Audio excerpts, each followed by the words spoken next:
Hello મિત્રો, હર હર મહાદેવ। તો હું પરે જો મસ્ત મજાના રેડી થઈ ગયા અને અમારે જવાનું તો અમારા સમાજના સ્નેહ મિલનમાં। તો થોડીક વાર થઈને આપણે સ્નેહ મિલનમાં પહોંચી ગયા અને પછી અહીંયા અમારા સમાજનું થોડુંક મોટિવેશન આપતા હતા, એ પણ સાંભળ્યું।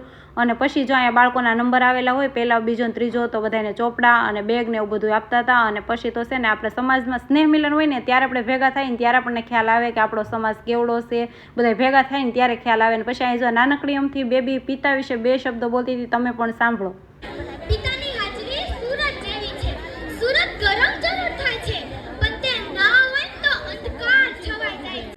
કેવું સરસ મજાની બેબી બોલી, સાંભળ્યું ને? પછી તમારે ફોટા પાડવાના હતા, તો જો અલગ અલગ પોઝમાં થોડાક ફોટા પાડી લીધા અને આપણે ફોટા તો પાડવા જ પડે। પછી તો જમવાનું થઈ ગયું એટલે અમે આવી ગયા જમવા, પણ અહીંયા તો એટલી ટ્રાફિક હતી ને વારો આવે એમ કાંઈ હતો નહીં। પછી થોડીક વાર વેટ કરીને આપણો વારો આવી ગયો અને પછી બેસી ગયા જમવા।